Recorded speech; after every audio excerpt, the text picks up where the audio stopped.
Hi guys, कैसे हैं आप सब। आई होप ठीक हो। जैसे कि पॉलिटी की क्लासेस चल रही थी जिसमें हम पढ़ रहे थे पार्ट और आर्टिकल के बारे में, भाग और अनुच्छेद के बारे में। मेन टॉपिक था हमारा भाग 3 में हम पढ़ रहे थे मूल अधिकार, फंडामेंटल राइट्स। मूल अधिकार के बारे में हम पढ़ रहे थे। मूल अधिकार की ऑलरेडी बहुत सारी क्लासेस हम ले चुके हैं। मूल अधिकार को हम शॉर्टकट में नहीं, बहुत ही डिटेल से पढ़ रहे थे, क्योंकि हमें मूल अधिकार क्या है, हमें जीने के लिए हमें मूल अधिकार की जरूरत पड़ती है। अगर किसी को जिंदा रहना है तो उसे उस मूल अधिकार हमें मिला है उसकी बहुत ज्यादा जरूरत पड़ती है। उसके बिना आपका जीना संभव नहीं है। तो आप ये समझ सकते हैं, जैसे जीने के लिए ऑक्सीजन की जरूरत है, उसी तरह हमें जिंदगी जीने के लिए, मतलब रोज के क्रियाकलाप करने के लिए, रोज के जो एक्टिविटी है उनको करने के लिए हमें मूल अधिकार की जरूरत पड़ती है। तो मूल अधिकार बहुत ही ज्यादा जरूरी है, इसीलिए मूल अधिकार को पढ़ने से ज्यादा समझना जरूरी है, क्योंकि समझने से आप कभी भूलेंगे भी नहीं और आपके क्या अधिकार है आपको पता भी हो जाएगा। ठीक है, तो मूल अधिकार में हम बहुत सारी क्लासेस ले चुके हैं, बहुत सारे अनुच्छेद को पढ़ा चुके थे, बता चुके थे। आज की क्लास में हम पढ़ेंगे लास्ट आर्टिकल के बारे में और लास्ट मौलिक अधिकार के बारे में। टोटल तो 7 मौलिक अधिकार थे, लेकिन 6 कैसे हो गए इस सबको हम डिटेल से बताए थे। आज भी हम रिकैप लेंगे, क्योंकि आपको पिछली क्लास से जोड़ने के लिए हमें थोड़ा रिकैप लेना पड़ता है, ताकि आप पिछली वाली क्लास से जुड़ जाएं। ठीक है, अगर जो ना देखा हो इसके पहली वाली क्लास, तो आपसे रिक्वेस्ट है गाइस, तो वहां जाके आप एक एक करके सारी क्लासेस देख सकते हैं। हम प्लेलिस्ट भी बना दिए हैं अपने चैनल पर। तो चलिए आज क्लास की शुरुआत करते हैं। आज की इस क्लास में हम पढ़ेंगे आर्टिकल 32 के बारे में, जो अपने आप में एक मूल अधिकार है और 7वां मूल अधिकार है। आप इस प्रेजेंट टाइम में उसको छठा मूल अधिकार कह सकते हैं, क्योंकि छठा क्या था, संपत्ति का अधिकार, जो 1978 में 44वां संविधान संशोधन करके मूल अधिकार की श्रेणी से हटा दिया गया, उसको कानूनी अधिकार बना दिया गया, उसको आर्टिकल 30 का के अंतर्गत रखा गया।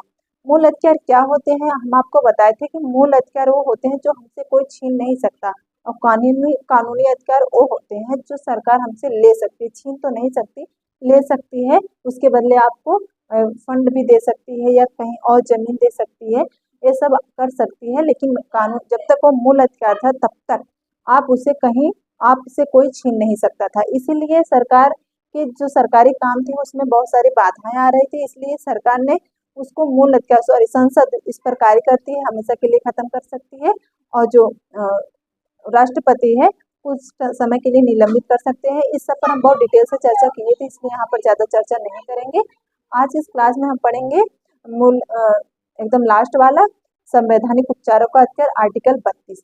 आर्टिकल 32 बहुत बहुत इंपॉर्टेंट है। आर्टिकल 32 को ही डॉक्टर भीमराव अंबेडकर जी ने कहा था कि ये संविधान की हृदय एवं आत्मा दोनों है। क्यों है? क्योंकि मूल अधिकार है जो हम छीन तो कोई नहीं सकता, लेकिन 12 से लेके 35 तक जितने आर्टिकल हैं, 12 से लेके 35 तक जितने आर्टिकल हैं, उस सब में मूल अधिकार की चर्चा की गई है। लेकिन 12 से लेके 34 तक की 12 से लेके 34 तक के जितने भी 35 तक के मूल अधिकार, उसमें से जो आर्टिकल 32 है, आर्टिकल 32 में कहा गया है कि आर्टिकल 32 ही बताता, हमारे मूल अधिकार को मूल अधिकार बनाता है। क्यों बनाता है, इस सबको आज हम इस क्लास में डिटेल से चर्चा करेंगे। तो चलिए शुरू करते हैं आज की इस क्लास।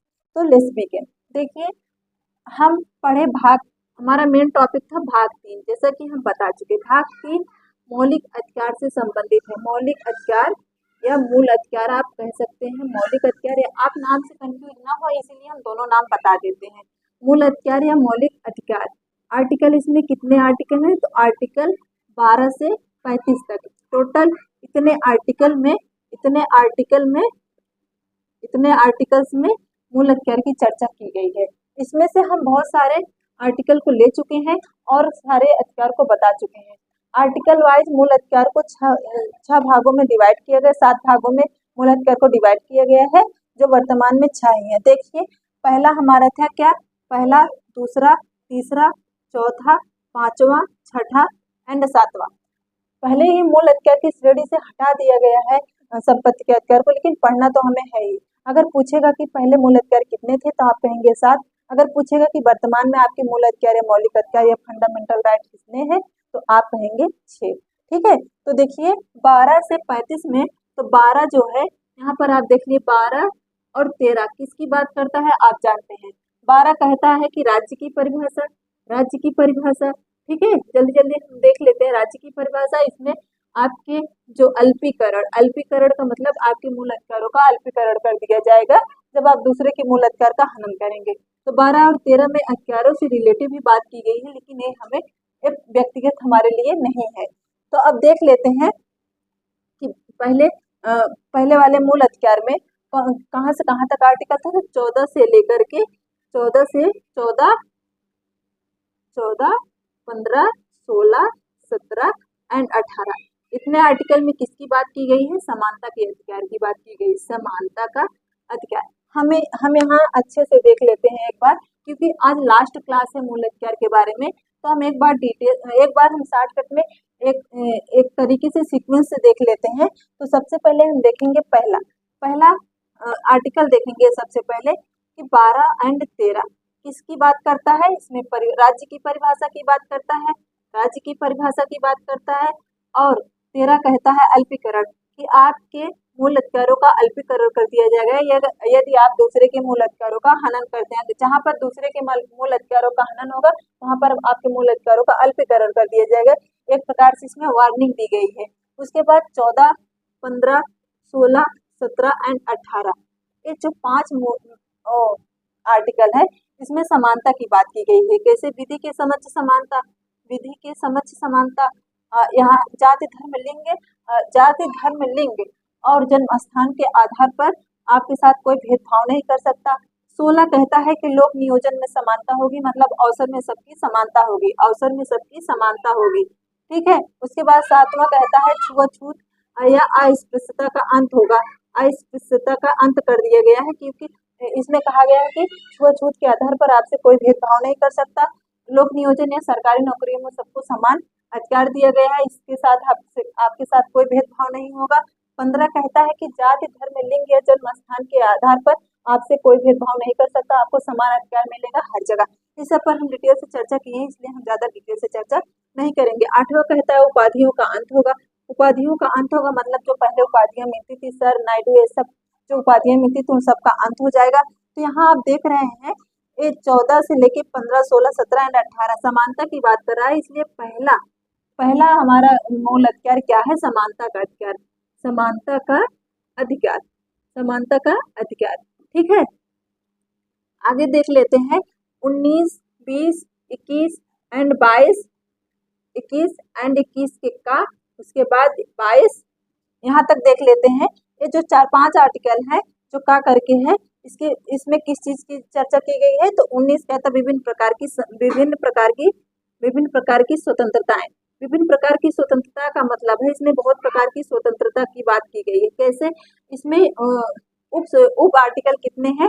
1 से लेकर 7 तक, 1 से लेकर 7 तक उप आर्टिकल है, इसमें विभिन्न प्रकार की स्वतंत्रताओं की बात की गई है। 20 में 2-3 आर्टिकल है।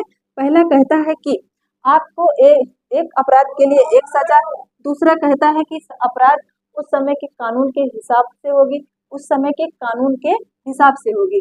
दूसरा कहता है कि उस जो अपराध आप किए हैं, जिस समय किए हैं उस समय के कानून के हिसाब से होगी।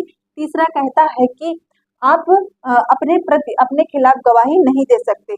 और 21 कहता है प्राण एवं दैहिक स्वतंत्रता। 2 तरीके की स्वतंत्रता दी गई है, प्राण एवं दैहिक स्वतंत्रता। ठीक है। इसको दैहिक स्वतंत्रता कहते हैं पर्सनल लिबर्टी, इसको कहते हैं लाइफ एंड पर्सनल लिबर्टी, दैहिक स्वतंत्रता। ठीक है। दैहिक स्वतंत्रता की बात की गई है आर्टिकल 21 के काम में। आर्टिकल 22 क्या कहता है? आर्टिकल 22 कहता है कि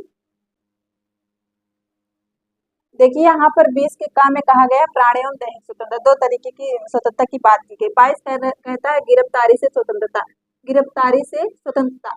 ठीक है। इसमें गिरफ्तारी से स्वतंत्रता की बात की गई है। इसमें बहुत तरीके की स्वतंत्रता गिरफ्तारी से आपको मिलती है, क्योंकि इसमें दंडात्मक अपराध है और इसमें निषेधात्मक अपराध है। 2 तरीके से आपको अपराध से स्वतंत्रता मिलेगी। एक तो जब आप कोई दंड मतलब कोई आप क्राइम कर देंगे, उसके बाद जो आपको दंड मिलेगा उसमें जो आपका अधिकार है उसकी बात की गई। एक जो आप क्राइम नहीं करेंगे उस पर भी आपको जो दंड मिलेगा उसके भी अपराध की बात की गई है। इसमें आर्टिकल 22 में तो 14 से लेकर 18 तक समानता के अधिकार की बात करता है, इसलिए पहला अधिकार हमारा क्या है? समानता का अधिकार। 19 से लेकर 22 तक की स्वतंत्रता की बात करता है, इसलिए दूसरा अधिकार क्या है? स्वतंत्रता का अधिकार, स्वतंत्रता का अधिकार। ठीक है। स्वतंत्रता का अधिकार। आगे चलते हैं, हम तीसरा देख लेते हैं। तीसरा बहुत छोटा सा है। तीसरा है 22 हो गया, यहाँ पर 23 एंड 24, 23 एंड 24, 23 एंड 24 किसकी बात करता है? शोषण के विरुद्ध अधिकार। यहाँ पर कहा गया है, 23 में कहा गया है कि, यहाँ पर हम लिखेंगे नहीं, टाइम वेस्ट होगा, हम बता देते हैं। 23 में कहा गया है कि किसी भी बच्चे से या किसी भी पर्सन से आप उससे बलात्श्रम, बेगारी या बधुआ मजदूरी या मानव तस्करी नहीं करवा सकते। अगर इस सब में आपको अपराधी क्योंकि उसका मौलिक अधिकार है, अगर इस सब में आपको अपराधी मिलता है, अपराधी आप घोषित होते हैं, तो आपको सुप्रीम कोर्ट खुद सजा देगी। क्यों देगी? क्योंकि मूल अधिकार का रक्षक कौन होता है? सुप्रीम कोर्ट होता है। 24 कहता है कि 14 वर्ष से कम आयु के बच्चे को 14 वर्ष से कम आयु के बच्चे को आप किसी भी जोखिम भरे काम में नहीं लगा सकते, जैसे कि कारखाने में नहीं लगा सकते, जैसे पटाखे की कोई कंपनी है आप उसमें नहीं लगा सकते, मतलब कोई भी जोखिम भरे या खतरनाक चीजों में आप 14 से कम आयु के बच्चे को आप काम में नहीं लगा सकते, उससे मजदूरी नहीं करवा सकते, उससे काम नहीं करवा सकते किसी भी कंपनी में। तो 23 और 24 किसकी बात करता है? तीसरा अधिकार हमारा शोषण के विरुद्ध अधिकार। तीसरा क्या है? शोषण के विरुद्ध अधिकार। शोषण के विरुद्ध अधिकार, विरुद्ध अधिकार। तो कितने अधिकार हो गए? 3। अब बचता है 4। अब फटाफट हम देख लेते हैं चारों और अधिकार। 24 तक हो गया है, 25 से देखते हैं। 25 से लेकर के 26, 27 एंड 28 तक किसकी बात करता है? तो धार्मिक स्वतंत्रता की बात करता है। देखिए 24 हो गया, 25, 26, 27 एंड 28 किसकी बात करता है? 5 आर्टिकल धार्मिक स्वतंत्रता की बात करता है। धार्मिक स्वतंत्रता की बात करता है। धार्मिक स्वतंत्रता, धार्मिक स्वतंत्रता की बात करता है। कैसे?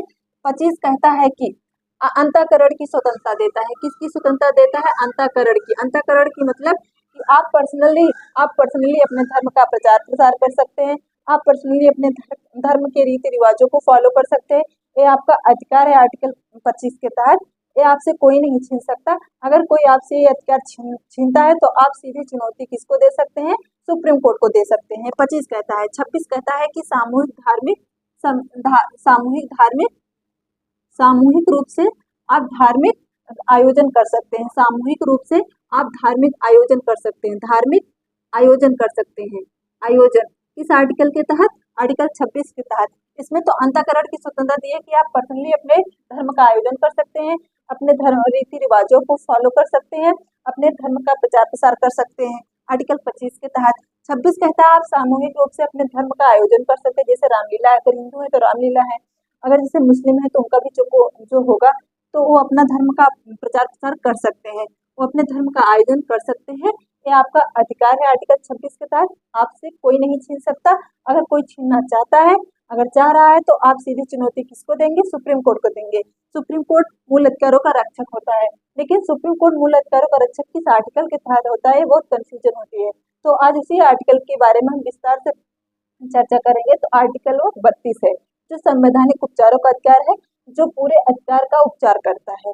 बस आप इतना समझिए, जितने अधिकार आप पढ़ रहे हैं 12 से 25 तक के बीच में, उसमें आर्टिकल 32 सारे अधिकारों का उपचार करता है। तो देखिए 27 क्या कहता है? 27 कहता है कि धर्म के लिए जो धन एकत्रित होगा, धर्म के लिए जो धन एकत्रित होगा उस पर सरकार कोई टैक्स नहीं लेगी। टैक्स फ्री होगा, टैक्स फ्री होगा। कौन सा? धर्म के आयोजन के लिए, धर्म के काम के लिए जो आपके पास धन इकट्ठा होगा उस पर सरकार, चाहे जितना धन इकट्ठा हो जाए, उस पर सरकार कोई भी टैक्स नहीं लेती। और उसका काम बहुत सारे लोग जो होते हैं, जो धर्म के लिए धन इकट्ठा कर लेते हैं, जिनके पास जैसे दान पेटी है, वहां से बहुत सारे धन हो जाते हैं, चढ़ावा जो चढ़ाया जाता है वहां से बहुत सारे मंदिरों से धन एकत्रित हो जाते हैं। तो महान पुरुष बहुत सारे ऐसे साधु महात्मा है, वो वहाँ उसी मंदिर के नाम पे कोई ट्रस्ट, अनाथालय खुलवा देते हैं, या कोई अस्पताल खुलवा देते हैं। तो ये सब उनका मर्जी है, लेकिन धर्म के लिए जो धन एकत्रित होगा उस पर सरकार कोई टैक्स नहीं लेगी। आप देखिए 28 क्या कहता है? 28 कहता है कि धर्म के लिए तो कोई धन एकत्रित नहीं होगा, लेकिन 28 कहता है कि 28 कहता है कि 28 कहता है कि जो सरकारी धन से जो संस्था चल रही है, सरकारी धन से सरकार का जो धन है, उस धन से जो संस्था चल रही है उस पर उस संस्था में आप कोई धार्मिक शिक्षा नहीं दे सकते। इसका मतलब 28 ये कहता है कि सरकारी धन से जो संस्था चल रही है उसमें आप कोई भी धार्मिक शिक्षा नहीं दे सकते, इस आर्टिकल के तहत, आर्टिकल 28 के तहत। ठीक है, तो आप देखिए 25, 26, 27 और 28 किसकी बात करता है?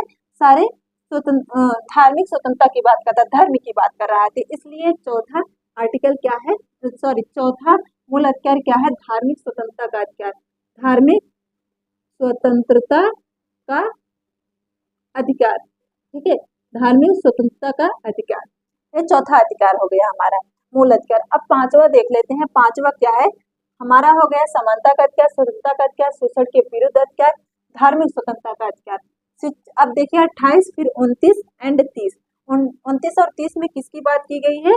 संस्कृति एवं शिक्षा संबंधी अधिकार, संस्कृति एवं शिक्षा संबंधी अधिकार। तो यहाँ पर शिक्षा संबंधी अधिकार आप यहाँ पर देखिए संस्कृति एवं शिक्षा संबंधी अधिकार की बात की गई है, लेकिन किसके अधिकार की बात की गई है? तो आप कहेंगे कि अल्पसंख्यक उसको कहते हैं जो धर्म के जाति में नहीं अल्पसंख्यक कहा जाता, धर्म को अल्पसंख्यक कहा जाता है। जैसे अगर जिस धर्म के लोगों की संख्या कम होती है उसको अल्पसंख्यक, जिस धर्म के लोगों की संख्या ज्यादा होती है उसको बहुसंख्यक कहते हैं। अल्पसंख्यकों को यह अधिकार दिया गया है कि वो अपनी शिक्षा, अपनी भाषा और अपनी संस्कृति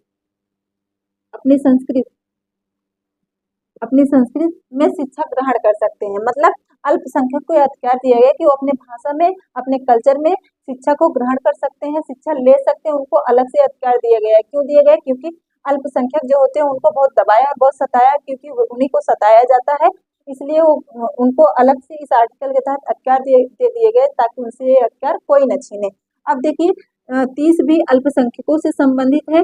30 कहता है अल्पसंख्यक को अपनी संस्था खोलने का अधिकार है, अपनी शिक्षा संस्था खोलने का अधिकार है, मतलब वो अपने लिए अलग से अपने जो जिस धर्म के हैं उस धर्म में अपनी शिक्षा का संस्था खोल सकते हैं। वैसे तो आर्टिकल 15 ये कहता है कि किसी के साथ जाति, धर्म या लिंग स्थान पर कोई भेदभाव तो नहीं होगा, लेकिन अगर वो वहाँ पर कंफर्टेबल नहीं महसूस करते हैं तो उनको अलग से अधिकार दिया गया है कि वो अपनी संस्था खुद खोल सकते हैं। किस आर्टिकल के तहत? आर्टिकल 30 के तहत। 29 और 30 किसकी बात करता है? तो 29 और 30 संस्कृति एवं शिक्षा संबंधी अधिकार, शिक्षा एवं संस्कृति संबंधी अधिकार, शिक्षा एवं संस्कृति का अधिकार। ठीक है, ये कौन सा वो था? ये था पांचवा। कौन सा मूल अधिकार था? पांचवा। अब छठा देख लेते हैं, और आर्टिकल 31 है।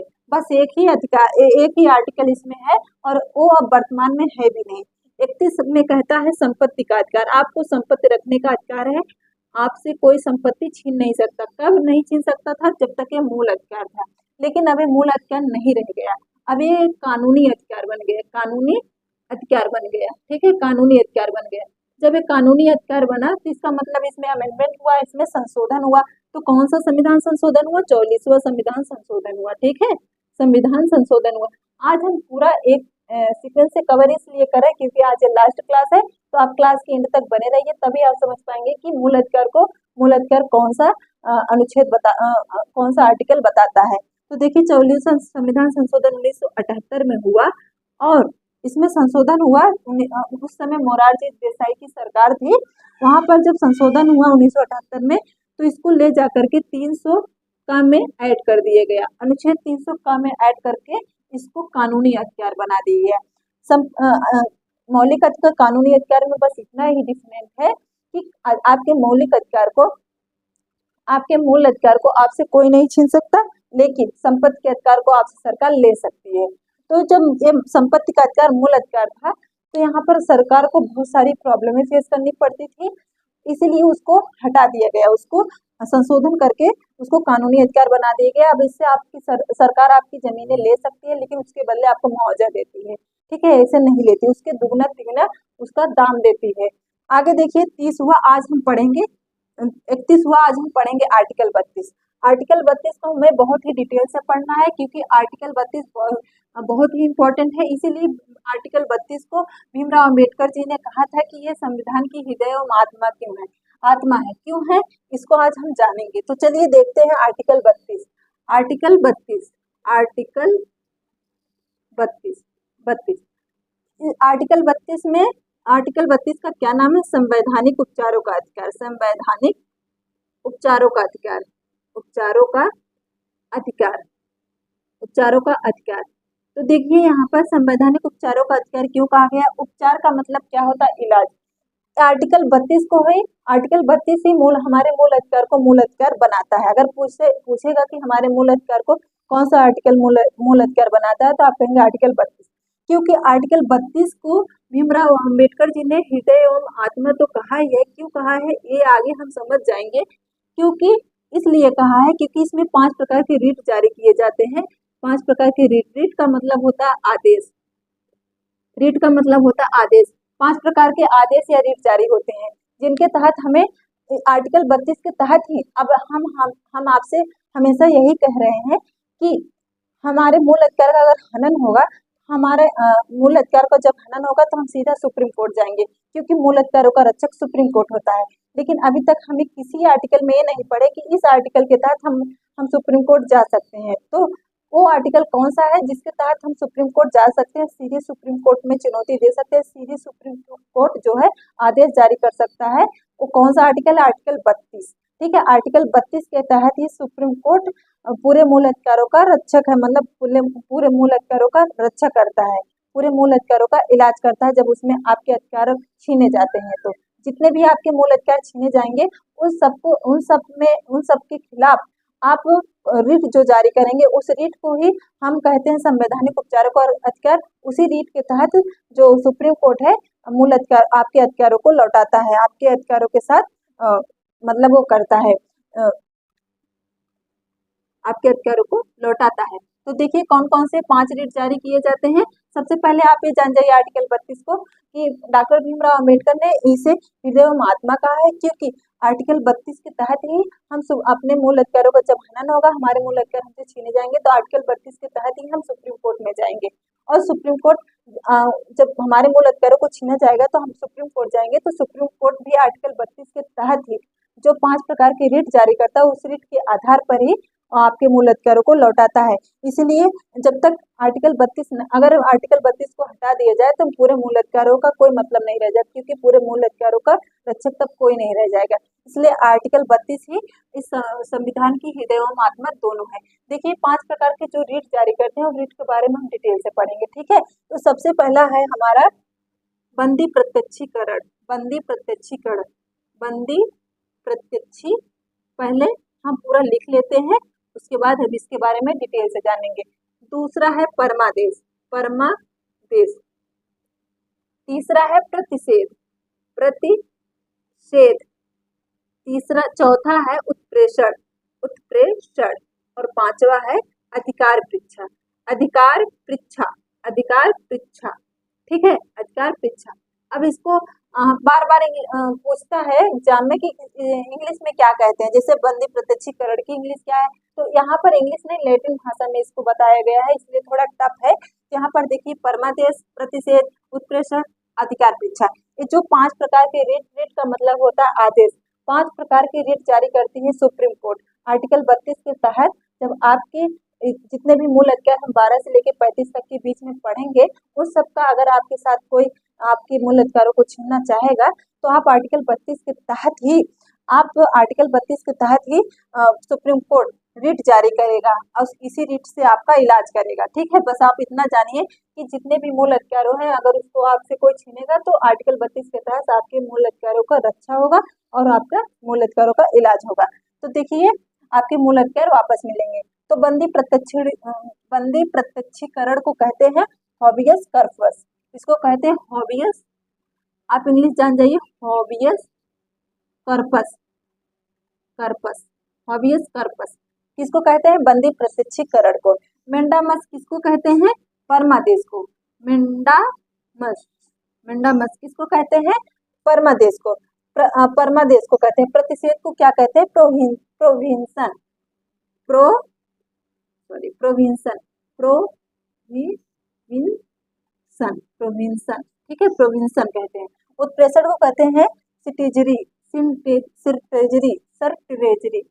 थोड़ा टफ है कहना क्योंकि इंग्लिश नहीं है, लैटिन भाषा है। सिर्टेजरी, सिर्टेजरी, ठीक है, सिर्टेजरी कहते हैं, सिर्टेजरी।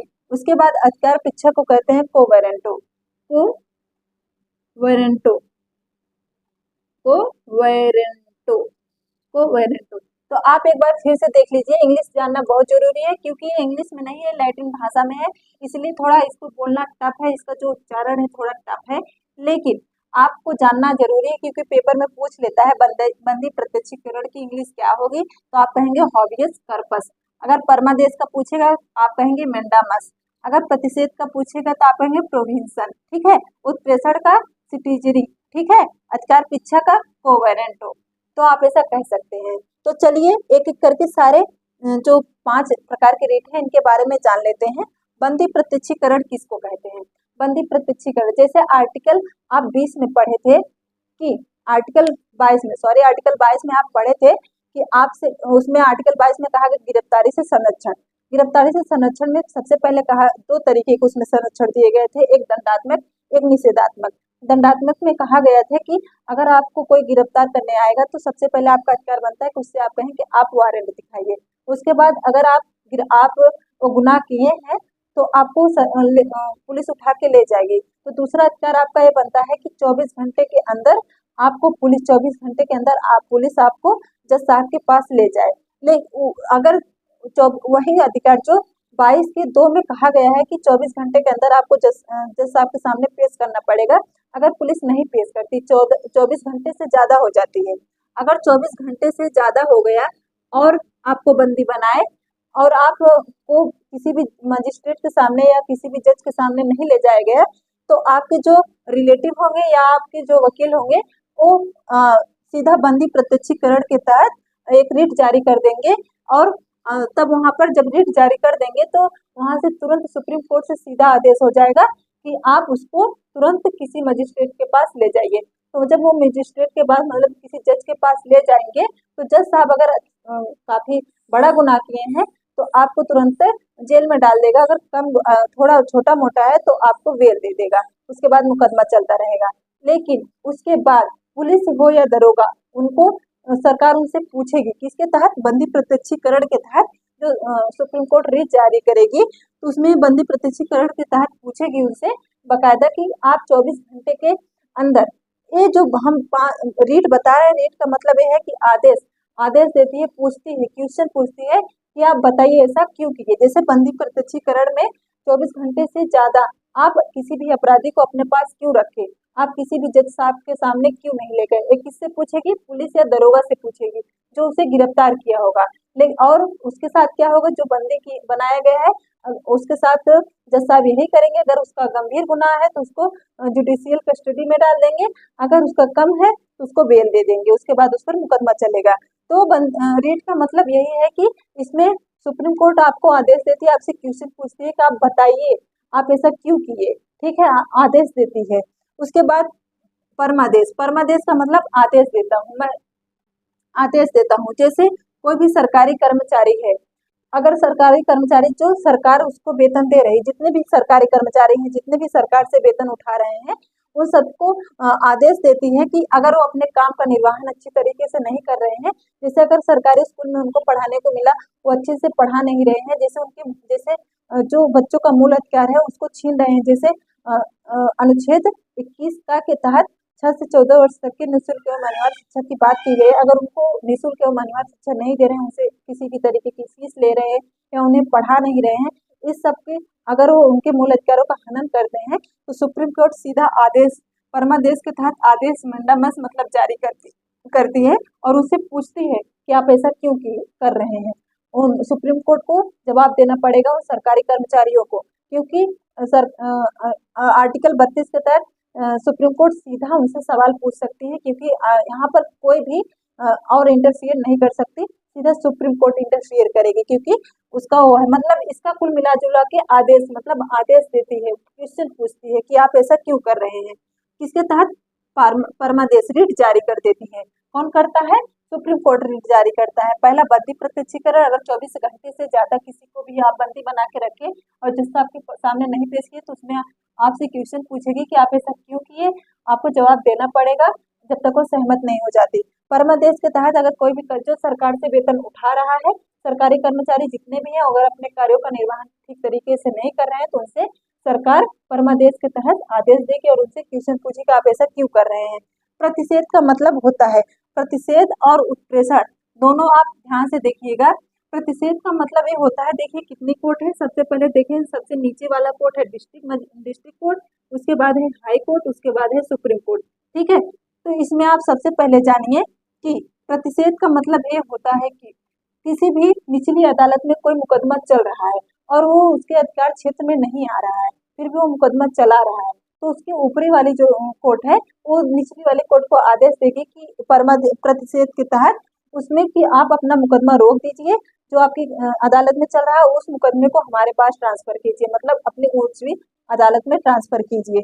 जैसे कि अगर कोई मुकदमा डिस्ट्रिक्ट कोर्ट में चल रहा है और उसके अधिकार क्षेत्र से बाहर है, जैसे किसी और डिस्ट्रिक्ट का है, फिर भी इस वाले डिस्ट्रिक्ट में चल रहा है, तो वहां पर हाई कोर्ट इस डिस्ट्रिक्ट कोर्ट को आदेश देगी कि ये आपके अधिकार क्षेत्र में नहीं आता, इसको मेरे पास भेज दीजिए, मेरे अधिकार क्षेत्र का है या किसी दूसरे डिस्ट्रिक्ट का है, तो आप उस डिस्ट्रिक्ट के अधिकार क्षेत्र में आता है तो आप उस डिस्ट्रिक्ट में भेज दीजिए, ये आपके अधिकार क्षेत्र से बाहर है। मतलब निचली अदालत में कोई मुकदमा बहुत दिनों से चल रहा है और उसके अधिकार क्षेत्र से बाहर है, उस पर कोई फैसला, कोई निर्णय नहीं आ रहा है, तो उसकी ऊपरी वाली अदालत निचली वाली अदालत को यह आदेश देगी कि ये आपके अधिकार क्षेत्र से बाहर है, उस पर रोक लगा देगी, मतलब उस निचली अदालत में चल रहे मुकदमे पर रोक लगा देगी और उसको कहेगी आप इससे ऊपरी वाली अदालत में भेजिए। ये तो था प्रतिषेध, जिसको कहते हैं प्रोहिंसन। ठीक है, प्रोहिंसन।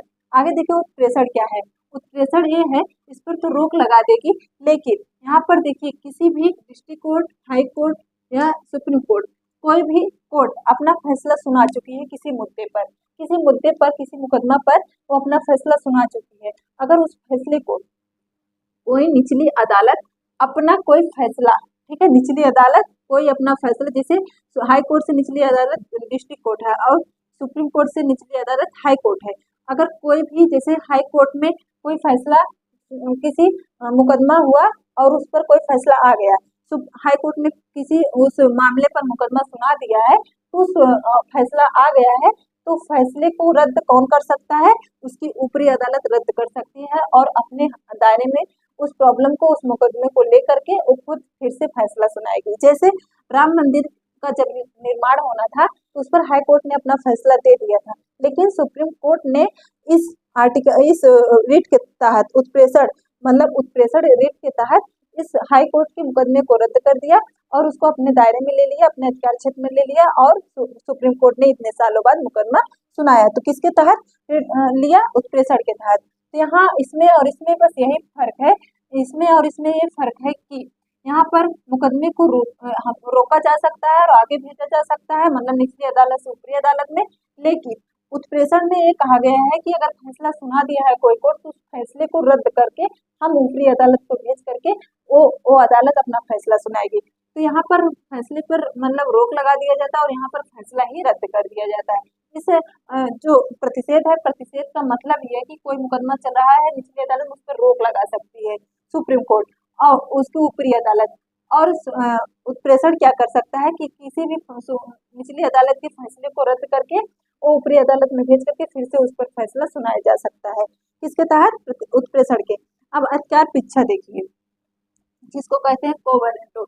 अधिकार परीक्षा का मतलब ये है कि अगर जो आपके अधिकार क्षेत्र में जो आपका अधिकार, जैसे कोई भी सरकारी कर्मचारी है, उनको उनके अधिकार के हिसाब से काम मिलता है, अगर वो अपने अधिकार से हट करके, अपने अधिकार की सीमा से हट करके दूसरे के अधिकार का काम करते हैं, तो उनको अधिकार परीक्षा के तहत सुप्रीम कोर्ट को जवाब देना पड़ता है, क्योंकि वो सुप्रीम कोर्ट तुरंत रिट जारी कर देगी। जैसे हम एग्जाम्पल देखते हैं, जैसे अगर कोई सरकारी स्कूल है, उसमें टीचर जो है, टीचरों का तो काम है पढ़ाने का, क्योंकि सरकार उन्हें पढ़ाने के लिए रखी है।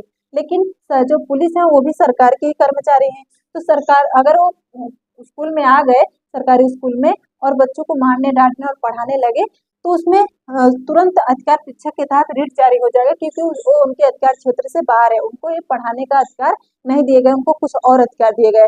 जब वो अपने अधिकारों से ऊपर कोई काम करने लगते हैं जो उनके अधिकार क्षेत्र में नहीं, उससे भी ऊपर उठकर काम करने लगते हैं, तो उनको अधिकार परीक्षा के तहत रिट जारी कर दिया जाता है, क्योंकि वो अपने अधिकार क्षेत्र से बाहर जा रहे हैं। मतलब ज्यादा अपने अधिकार क्षेत्र से आप बाहर नहीं जा सकते, आपको जो अधिकार मिला है वही कीजिए अधिकार परीक्षा के तहत। हम आपसे बताएं, जैसे अगर कोई सरकारी अस्पताल है, उसमें जो डॉक्टर हैं, तो डॉक्टर का काम है ऑपरेशन करना, इंजेक्शन लगाना, ये सब करना। अगर वो डॉक्टर अपना काम ना कर करके कोई उसका उसके जो हेल्पर है, हेल्पर का मतलब जैसे कंपाउंडर हुआ या नर्स हुई, उन सबको कह दिया कि ऑपरेशन करो, तो अपने उनका अधिकार वो नहीं है, क्योंकि वो उस लेवल का पढ़ाई नहीं की है, सरकार उसके लिए उन्हें नहीं रखी है। ठीक है, तो इसके तहत अधिकार परीक्षा के तहत उस डॉक्टर के ऊपर रिट जारी हो जाएगा। तो आप, आई होप आपके समझ में आ गए हो। एक बार फिर देख लेते हैं, बंदी प्रत्यक्षीकरण, परमादेश, प्रतिषेध, उत्प्रेषण, अधिकार परीक्षा, ये 5 प्रकार की रिट जारी करती है। बंदी प्रत्यक्षीकरण को हॉबियस कर्पस कहते हैं, परमादेश को मेंडामस कहते हैं, प्रतिषेध को क्रोनेशन कहते हैं, उत्प्रेषण को सिपिजेरी कहते हैं, अधिकार परीक्षा को कहते हैं कोवेरेंटो। ठीक है, और बंदी प्रत्यक्षीकरण का ये मतलब हुआ कि सीधे सीधे समझिए कि 24 घंटे से ज्यादा अगर आपको गिरफ्तार हो गया, तो आप तुरंत जो सुप्रीम कोर्ट है वो रिट जारी कर देगी, किसके तहत, आर्टिकल 32 के तहत, और आपको तुरंत वहां लेकर के पेश होना पड़ेगा जज साहब के सामने, और आपको बताना पड़ेगा कि आपसे लेट क्यों हुआ। ठीक है, परमादेश कहता है कि कोई भी जो सरकार से वेतन उठा रहा है, जो सरकारी वेतन ले रहा है, अगर वो अपने काम ठीक से नहीं कर रहा है, अपने कार्यों का निर्वहन ठीक से नहीं कर रहा है, तो उसके खिलाफ परमादेश की रिट जारी हो जाएगा। प्रतिषेध कहता है कि निचली अदालत में मुकदमा जो चल रहा है, अगर वो उसके अधिकार क्षेत्र से बाहर है, तो ऊपरी अदालत ये आदेश देगी कि वो अपने उस मुकदमे को रोक दे और हमारे अदालत में भेज दे, किसके तहत, प्रतिषेध के तहत। और उत्प्रेषण के तहत ये कहा गया है कि अगर कोई भी निचली अदालत किसी मुकदमे पर फैसला सुना चुकी है, उस फैसले को रद्द करके ऊपरी अदालत में भेजा जा सकता है, और ऊपरी अदालत फिर से उस पर फैसला सुनाएगी। जैसे हम बताए एग्जाम्पल में कि हाई कोर्ट जो थी राम मंदिर पर फैसला सुना चुकी थी, लेकिन सुप्रीम कोर्ट ने उस फैसले को रद्द कर दिया, और सुप्रीम कोर्ट में मुकदमा चला गया, जो इतने दिनों बाद फैसला आया। ठीक है, उसके बाद अधिकार परीक्षा का मतलब ये हुआ कि आपको जो अधिकार मिला उसी अधिकार क्षेत्र में रहकर ही काम कीजिए, अपने अधिकार से ऊपर या नीचे काम मत कीजिए, क्योंकि सरकार आपको जिस अधिकार के लिए रखी है, वही जिस काम के लिए रखी है, आप वही कर सकते हैं। उसकी सबको अपने अपने काम के अनुसार ही सबको पोस्टिंग, मतलब सबको पोस्ट, सबको अधिकारी बनाता है। तो आप अपने काम कीजिए, अपने ऊपर या नीचे कोई काम मत कीजिए, अपने अधिकार से ऊपर मत उड़िए। किसमें कहा गया है अधिकार, किस रिट में कहा गया है, रिट 5 में कहा गया है, अधिकार परीक्षा को वारंटो। इस प्रकार थे, इसीलिए आप देख रहे हैं कि आप सबको जितने भी आर्टिकल हम आज पढ़ाए हैं 12 से लेकर के 31 तक, उसमें आप देख रहे होंगे सारे अधिकारों की बात की गई है, लेकिन कहीं पर उसके संरक्षण की बात नहीं की गई है। तो आर्टिकल 32 में सारे जो जितने भी अधिकार हमको मिले हैं, सबके संरक्षण की बात की गई। आर्टिकल 32 के तहत ही सुप्रीम कोर्ट हमको संरक्षण देता है, सुप्रीम कोर्ट में हम चुनौती दे सकते हैं। तो इस तरह हो गया आर्टिकल 32। आर्टिकल 32 बहुत ही इंपॉर्टेंट था। आई होप आपके समझ में आया हो कि इसको भीमराव अम्बेडकर जी ने हृदय और महात्मा क्यों कहा था। अब देख लेते हैं आर्टिकल 32 के बाद 33 एंड 34, 33 और 34, 33, 34 और 35 क्या कहता है। तो अब देखिए यहाँ पर पार्लियामेंट से संबंधित है। पार्लियामेंट मतलब संसद से संबंधित है। संसद से संबंधित क्यों है, आगे आप देखेंगे इसको संसद से संबंधित क्यों कहा है। देखिए 33 में कहा गया है कि 33 में सीधे सीधे देखिए, अब तक तो आप अधिकारों का, अपने पर्सनल अधिकारों की बात की है, लेकिन 33 में ये कहा गया है कि कुछ लोगों के मूल अधिकारों को कम कर दिया जाता है खुद, क्योंकि कुछ डिपार्टमेंट ऐसे हैं उनके मूल अधिकारों का मतलब छोटा कर दिया जाता है, पूरा मूल अधिकार नहीं दिया जा सकता। जैसे आप कोई सशस्त्र बल में है, जैसे कोई सेना में है, ठीक है, सेना में है, जैसे कोई मीडिया में है, ठीक है, कोई जैसे खुफिया एजेंसी हुई, जो ब्यूरो है, इंटेलिजेंट ब्यूरो क्या कहते हैं उसको, जो हमारे गुप्तचर है, ठीक है, गुप्तचर, गुप्तचर, गुप्तचर। तो कितने लोगों के मूल अधिकारों को कम कर दिया जाता है? जो सेना में है, जो मीडिया में है, जो गुप्तचर है। क्योंकि इनके मूल अधिकारों को इसलिए कम कर दिया जाता है क्योंकि अगर इनको अभिव्यक्ति की स्वतंत्रता मिल जाए या कोई चीज कहीं पे घूमने की स्वतंत्रता ऐसे मिल जाए, कुछ भी बताने की स्वतंत्रता मिल जाए, तो यहाँ पर जो देश है, देश संकट में पड़ सकता है। देश, क्योंकि देश जो सेना है वो देश की सुरक्षा करते हैं। अगर ये अपने इनको अभिव्यक्ति की स्वतंत्रता मिल जाएगी तो कहीं भी कुछ भी बोल देंगे तो जो हमारे दुश्मन है वो सतर्क हो जाएंगे।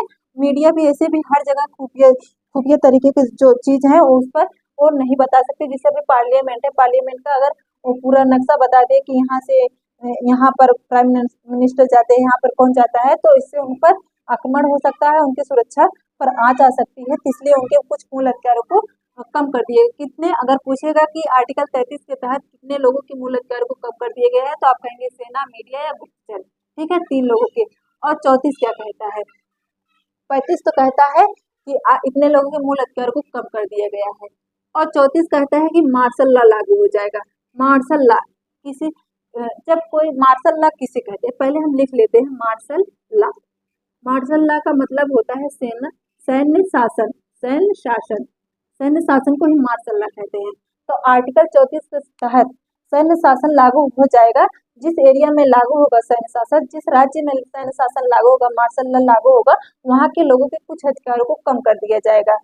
क्योंकि सैन्य मार्शल लॉ कहाँ लागू होता है? जब कोई बहुत ही गंभीर समस्या होती है तो वहाँ पर मार्शल लॉ लागू हो जाता है, वहाँ पर सेना का शासन हो जाता है और सेना जो कहती है वही होगा। तो सेना वहाँ के जो लोग हैं ऑटोमेटिक उनके कुछ मूल अधिकारों को कम कर दिया जाए, जैसे घूमने की स्वतंत्रता, बोलने की स्वतंत्रता, बस प्राण एवं दैहिक स्वतंत्रता छोड़ बाकी लगभग टोटल उनके जो मूल अधिकारों को कम कर दिया जाता है कुछ समय के लिए, जब तक वहाँ पर मार्शल लॉ सैन्य शासन रहता है। ठीक है, सैन्य शासन से सबसे पहले आप देखेंगे धारा 144 के तहत कहीं पर भी 4 लोग इकट्ठा नहीं हो सकते। उसके बाद आता है लॉकडाउन, उसके बाद आता है कर्फ्यू, उसके बाद भी ऊपर कर्फ्यू के बाद भी क्या आता है? Martial law. मार्शल लॉ अगर बहुत ही खतरनाक होता है, बहुत ही मतलब कड़ा शासन होता है, वहाँ पर आप कुछ भी नहीं कर सकते। आपके मूल अधिकारों का हनन, कुछ कुछ मूल अधिकार बचा करके बाकी पूरे मूल अधिकारों को आपसे छीन लिया जाता है, मतलब रोक दिया जाता है जिस क्षेत्र में मार्शल लॉ लगा होता है। ये जरूरी हो जाता है क्योंकि वहाँ की सिचुएशन जो होती है बहुत गंभीर होती है। उस सिचुएशन को नॉर्मल करने के लिए, संभालने के लिए हमें मार्शल लॉ लागू करना पड़ता है और इसको मूल अधिकार की श्रेणी में इसीलिए रखा गया है ताकि उस सिचुएशन को कवर कर सके, उस गंभीर समस्या को नॉर्मल कर सके। नहीं तो अगर मूल अधिकार नहीं होता तो कोई मानने के लिए तैयार नहीं होता। ठीक है, 35 क्या है? 35 कहता है कि संसद संसद जितने भी मूल अधिकार आप पढ़े 12 से लेकर 34 तक के, 12 से लेकर 34 तक के जितने भी मूल अधिकार पढ़े, उसमें कहा गया है, संसद को कहा गया है कि वह इसमें समय के साथ और भी प्रभावी बनाए, और भी प्रभावी बनाए। तो पूरे मूल अधिकार को प्रभावी कौन बनाता है? तो आर्टिकल 35। ठीक है, आर्टिकल 35। और पूरे मूल अधिकार कौन बनाता है? तो आर्टिकल 32। ठीक है, आर्टिकल 35 के तहत पूरे मूल अधिकार को प्रभावी कौन बनाएगा? तो प्रभावी कौन बनाएगा? आर्टिकल 35। ठीक है, आर्टिकल 35। तो टोटल कितने हम अनुच्छेद पढ़े? 12 से 35 तक। 12 से 35 तक जितने भी अनुच्छेद थे, जितने भी आर्टिकल थे, हम बहुत डिटेल से कवर करवाए। 33 में कहता है कि सेना, मीडिया और गुप्तचर के कुछ अधिकारों को कम कर दिया जाएगा। 34 कहता है कि जहां पर जिस क्षेत्र में बहुत गंभीर समस्या आ जाएगी तो वहां पर मार्शल लॉ लागू हो जाएगा, तो वहां के लोगों का कुछ मूल अधिकार कम कर दिया जाएगा। 35 कहता है कि संसद समय के अनुसार इसको और प्रभावी बनाएगा, इसको और अपडेट करेगा। ठीक है, किसको? पूरे मूल अधिकार को, जो 12 से लेके 34 तक के है। ये संसद को पावर दिए गए 35 के तहत। ठीक है, तो ये इतने मूल अधिकार थे। हम कितने टोटल मूल अधिकार पढ़े? टोटल हम 7 मूल अधिकार पढ़े, लेकिन वर्तमान में कितने मूल अधिकार है? तो कहेंगे आप 6। कौन कौन? समानता का अधिकार, स्वतंत्रता का अधिकार, धार्मिक शोषण के विरुद्ध अधिकार, धार्मिक स्वतंत्रता का अधिकार और संस्कृति एवं शिक्षा संबंधी अधिकार, संवैधानिक उपचारों का अधिकार। ठीक है, और जो संपत्ति का अधिकार था वो अब नहीं है। तो एक बार हम एक नजर देख लेते हैं, उसके बाद आज ये चैप्टर ही खत्म हो जाएगा। उसके बाद हम डीपीएसपी पढ़ेंगे, आगे का पार्ट पढ़ेंगे, आगे का भाग पढ़ेंगे और आगे का आर्टिकल पढ़ेंगे। तो 12 से 35 तो राज्य की और अल्पीकरण की बात करता है। ठीक है, 14, 15, 16, 17 एंड 18 समानता की बात करता है। पहला आर्टिकल है पहला अधिकार है समानता का अधिकार। ठीक है, समानता का अधिकार। कितने आर्टिकल? आर्टिकल 14 से 18, 19, 20, 21 एंड 22 इसकी बात करता है स्वतंत्रता के अधिकार, स्वतंत्रता का अधिकार, स्वतंत्रता का अधिकार। ठीक है, उसके बाद एक कौन सा अधिकार था? अधिकार 2। ठीक है, अधिकार 2। अब देख लेते हैं आगे। 22 हो गए, 23 एंड 24 किसकी बात करता है? शोषण के विरुद्ध अधिकार, शोषण के विरुद्ध अधिकार, शोषण के विरुद्ध अधिकार, अधिकार नंबर 3। उसके बाद 25, 26, 27, 28 किसकी बात करता है? तो ये करता है धार्मिक स्वतंत्रता की बात, धार्मिक स्वतंत्रता की बात, स्वतंत्रता की बात करता है। ठीक है, ये कौन सा आर्टिकल है? आर्टिकल कौन सा अधिकार है? अधिकार नंबर 4। ठीक है, अब देखिए 29 एंड 30 किसकी बात करता है? तो बात करता है संस्कृति एवं शिक्षा संबंधी अधिकार, संस्कृति एवं शिक्षा संबंधी अधिकार, संबंधी अधिकार। ठीक है, ये कौन सा अधिकार है? 5 नंबर का।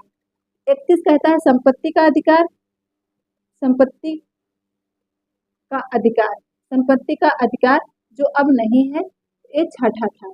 ठीक है, 32 क्या कहता है? संवैधानिक उपचारों का अधिकार, संवैधानिक उपचारों का अधिकार, उपचारों का अधिकार। ये कौन सा अधिकार था? अधिकार नंबर 7। तो टोटल तो वर्तमान में 6 ही है, 7 अब छठा नहीं है तो 7वां है, 7वें को 6 बना देंगे तो 6 अधिकार दिए गए हैं, जिसमें आर्टिकल 32 में 5 प्रकार के रीट जारी करते हैं। इसको हम विस्तार से बताएं। उसके बाद 32 में के बाद 33, 34 और 35 की बात की है हम, जो संवैधानिक इसमें जो संसद से रिलेटिव थे। जैसे यहाँ 33 में कहा गया है कि गुप्तचर, मीडिया या किसी जो सेना में है उन सबके मूल अधिकारों को कुछ मूल अधिकारों को कम कर दिया जाता है ऑटोमेटिक। 34 कहता है कि 34 क्या कहता है? 35 कहता है कि 34 कहता है कि मार्शल लॉ लागू होगा, मतलब कुछ जहाँ पर गंभीर समस्या होगी वहां पर मार्शल लॉ लागू करेंगे।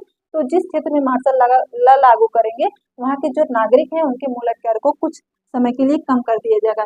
35 कहता है कि जो संसद है वो समय समय पर इस मूल अधिकारों को और प्रभावी बनाएगा और अपडेट करेगा। ठीक है, 35 कहता है इस तरीके से 35 मूल अधिकार हमारे जो 35 तक थे उन सबको हो गई है। तो आप एक बात यहाँ पर और जान लीजिए, जैसे हम ये कह रहे हैं बार बार कि हमारे मूल अधिकारों का रक्षक कौन होता है? सुप्रीम कोर्ट होता है। ठीक है, जब सुप्रीम कोर्ट होता है, सुप्रीम कोर्ट एक ही है, हाई कोर्ट तो हर राज्य के अपने अपने होते हैं, लेकिन सुप्रीम कोर्ट एक ही है जो नई दिल्ली में, मतलब दिल्ली में है। तो अब तो ये इम्पॉसिबल है कि भारत तो बहुत बड़ा है, सुप्रीम कोर्ट एक ही है, तो सबको सुप्रीम कोर्ट पहुंचने में इतना इजी नहीं होगा, जो दूर है उनके लिए मुश्किल होगा। तो आर्टिकल 32 के तहत तो ये कहा गया है कि आप सुप्रीम कोर्ट जा सकते हैं जब आपके मूल अधिकारों का हनन होगा, लेकिन 226 के तहत हाई कोर्ट भी जा सकते हैं। सेम पावर आपको मिलेगा जो सुप्रीम कोर्ट का है, वही सेम पावर हाई कोर्ट को भी दिया गया है 226 के तहत। कैसे? हम आपको बता रहे हैं कि जैसे सुप्रीम कोर्ट तो एक ही है दिल्ली में, अगर कोई पांडिचेरी से दिल्ली जाना चाहा या अरुणाचल प्रदेश या मेघालय से दिल्ली जाना चाहा तो उसके लिए दूर होगा, तो वो अपने नजदीकी हाई कोर्ट में जा सकता है। सेम प्रॉब्लम को लेकर के उसको सेम अधिकार मिलेगा, सेम पावर दी गई है हाई कोर्ट को जो सुप्रीम कोर्ट को दी गई है आर्टिकल 32 के तहत, वही पावर हाई कोर्ट को भी दिया गया आर्टिकल 226 के तहत। आर्टिकल 226 के तहत सेम पावर हाई कोर्ट को भी दे दिया गया है, क्योंकि उनकी सुविधा के अनुसार बहुत ही खूबसूरती से, बहुत ही दिमाग से, बहुत ही टाइम से, मतलब बहुत सारे बुद्धिजीवी मिल करके हमारे संविधान का निर्माण किए हैं, इसलिए इतनी अच्छी अच्छी बातें लिखी गई हैं। देखिए अच्छी बातें क्यों हैं? क्योंकि आर्टिकल 32 के तहत तो आपकी मूल अधिकारों का संरक्षण सुप्रीम कोर्ट होगा। ठीक है, सुप्रीम कोर्ट होगा, लेकिन सबको जो कि सुप्रीम कोर्ट एक ही है, भारत बहुत बड़ा है, तो सबको इजिली सुप्रीम कोर्ट नहीं पहुंच सकते सब लोग, इसीलिए उनको आर्टिकल 226 के तहत हाई कोर्ट को भी सेम पावर सुप्रीम कोर्ट की तरह दे दिए गए कि आप अपनी प्रॉब्लम अपने नजदीकी हाई कोर्ट में ले जा सकते हैं। अपने अधिकारों का अगर हनन हुआ है तो आप नजदीकी अपने सुप्रीम कोर्ट हाई कोर्ट में ले जा सकते हैं, आपको सेम सेम अधिकार दिए गए हैं जो आपके सेम वही अधिकारों का रक्षा कौन करेगा, हाई कोर्ट करेगा। किसके तहत अगर पूछेगा तो आप कहेंगे आर्टिकल 226 के तहत। ये जो आर्टिकल हम आपको बता रहे हैं बहुत बहुत बहुत इंपॉर्टेंट है। कभी कभी पूछ लेता है कि आर्टिकल 32 के तहत जो सेम पावर, आर्टिकल 32 के तहत जो पावर सुप्रीम कोर्ट का है वो पावर हाई कोर्ट को किस आर्टिकल के तहत दिया गया है, तो आप कहेंगे 226 के तहत। सेम वही 5 प्रकार के रिट जारी करके आपके अधिकारों को वो लौटाएगा, कौन, हाई कोर्ट लौटाएगा 226 के तहत। आप जा सकते हैं अपने नजदीकी हाई कोर्ट में। ठीक है, तो आई होप आपके समझ में आया हो। ये कुछ फैक्ट थे जो आपको जानना बहुत ज्यादा जरूरी था। तो आज खत्म हुआ मूल अधिकार जो बहुत ही इम्पोर्टेंट था। भाग 3 जो मूल अधिकार से रिलेटेड था। 12 से 35 तक के अनुच्छेद थे। 12 से 35 तक के अनुच्छेद को हम बहुत ही डिटेल से पढ़े। आप एक बात नोटिस की होंगी, जो 12 से 35 तक के आर्टिकल थे उसमें 12 और 13 इस सब में वैसे अल्पीकरण और परिभाषा की बात हुई, मतलब वो हमारे पर्सनल अधिकारों से रिलेटेड नहीं था, लेकिन 14 से लेकर के 32 तक 14 से लेकर के 32 तक जितने भी मूल अधिकार थे वो हमारे पर्सनल अधिकारों से रिलेटेड थे। उसके बाद जो 33, 34, 35 था वो भी संवैधानिक अधिकार था, मतलब वो दूसरे चीजों से संबंधित था। तो मेन हमारे कितने अधिकार है, तो 14 से 32 तक आप कह सकते हैं। ठीक है, वैसे तो 12 से 35 तक के और भी अधिकारों की बात की गई, मतलब वार्निंग जैसा आप कह सकते हैं। और मेन अधिकार हमारे 14 से 32 तक के ही बीच में है। 14 से 32 कितने मूल अधिकार पढ़े, टोटल हम 7 पढ़े, लेकिन वर्तमान में कितने हैं, 6। कौन कौन है, समानता का अधिकार, स्वतंत्रता का अधिकार, शोषण के विरुद्ध अधिकार, धार्मिक स्वतंत्रता का अधिकार और संस्कृति एवं शिक्षा संबंधी अधिकार। उसके बाद एकदम लास्ट वाला है संवैधानिक उपचारों का अधिकार। उसके पहले जो खत्म हुआ वो था संपत्ति का अधिकार। कब खत्म हुआ है जानना बहुत जरूरी है, कि और क्यों खत्म हुआ ये भी जानना जरूरी है, और किस सन में खत्म हुआ, कौन सा अमेंडमेंट हुआ, ये सब क्वेश्चन यहीं से बनते हैं। ठीक है, 21 का में हम आपको बता दिए हैं कौन सा अधिकार था, 6 से 14 वर्ष तक के बच्चों को अनिवार्य एवं मुफ्त शिक्षा। ये भी अमेंडमेंट हुआ 2002 में और लागू हुआ 2006 में। ये सब आपको याद रखना बहुत ज्यादा जरूरी है। तो चलिए आज का चैप्टर खत्म हुआ। बहुत ही इंपॉर्टेंट चैप्टर था मूल अधिकार, इसलिए हम बहुत डिटेल से कई पार्ट में कवर किए, इसलिए कवर किए ताकि आपके समझ में भी आ जाए और आप कभी ना भूलें और आप अपने अधिकार भी जान जाए। तो चलिए मिलते हैं अगली क्लास में, तब तक के लिए बी पॉजिटिव बी हैप्पी।